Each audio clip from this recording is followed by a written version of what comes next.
Wow, that was an absolute blast of a time. I've never done that before. Sight fishing for crappies like that up shallow. Unreal. Every time we went out there kept being more and more, and unfortunately rain, sun, hot, broke up the ice, which is probably the first time I've ever said that I was sad that the ice was going away, but that was an absolute blast. Thanks to Denny, Jeff, Mason, everyone who was out there with me and showed me that area, what was going on. But I'm just going to talk to you what I learned, what I found out. Just real quick about this sight fishing deal. I'm going to go over areas we were looking at, some baits, and what we were using.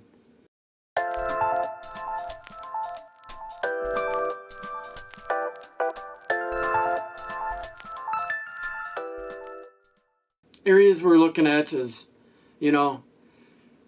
crappies are wanting to move up shallow. Anybody that knows open water fishing, right, once the ice goes out, they want to be up shallow. So these are fish that were coming up, and real clear water. They're coming up on the flats. We looked at a couple of different areas. Thanks to Denny, thanks to Jeff for showing me these areas, these shallow flats that they look at for these weeds. And more and more crappies kept coming up. The main ingredient was obviously the weeds. When I first found the place, there's just a couple of weeds out there. And as time went on, more and more weeds were popping up, which is crazy underneath the ice that foil would start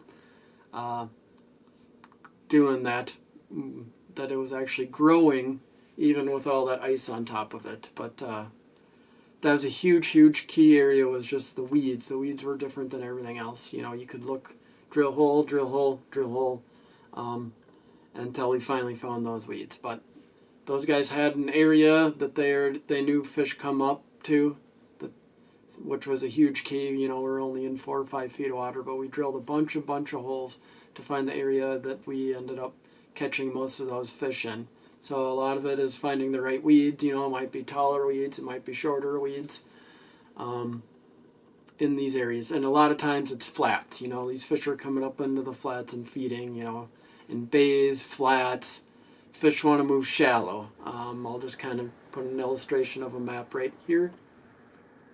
And you can see this is just a big shallow area. It's a big bay. And primarily around here we're looking for weeds. So taller weeds, denser weeds, you're looking for something to really key those fish in. But you're looking for these flats. They want to come shallow. Bugs, whatever it is. Made a huge difference.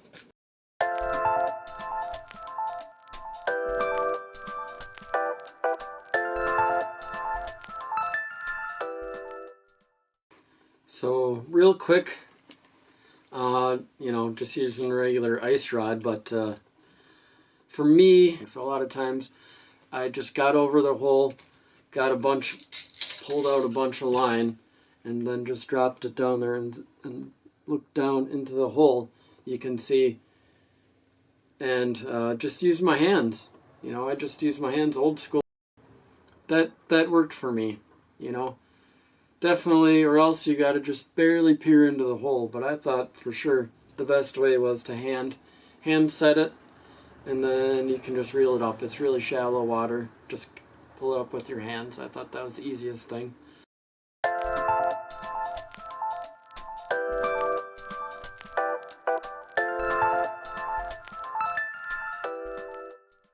Some of the baits we're using.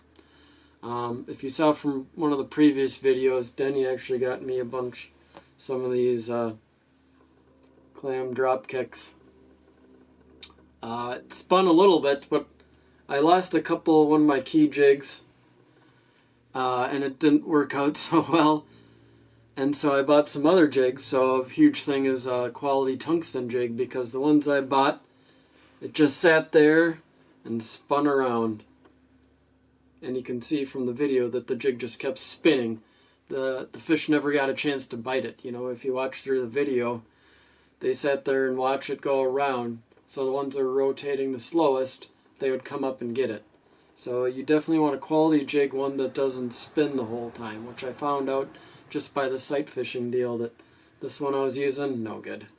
I like this little guy. I think it's a custom Jigs and Spin. This guy. It really keeps the bait down there.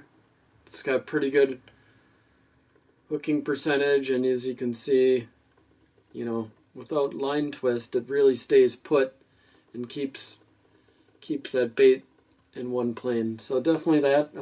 Anybody that does plastics, you know, there's a bunch of different little plastics that you can use. This is just like a little bug. It's just a real natural one, and I had it on that. I don't think it mattered 100% of the time, you know, but you definitely have to change up plastics when you're doing that. But the jig head, a good quality tungsten jig head, was a pretty big deal, I thought. Like I said, Denny, Mason, and Jeff, they're all using these little clam drop kicks with a wax worm, which there was times when the fish just did not, you could see they wouldn't react as much to that plastic, and I would go to this drop kick with that wax worm on there, just threading on, putting on a couple little wax worms on there, and that changed the fish's mood real quick, that they really liked that. So yeah, for a quick review, not too hard. Drilling a bunch of holes, finding the right areas, definitely key things for this. Like I said, I had an awesome time. As Jeff said in the previous video, how easy it is to do it when you actually find them, when you find them down there. Put on some bait, pull them up. Super cool technique, super cool way to catch crappies. I've never done it before. I hope it helps you out next time on the ice.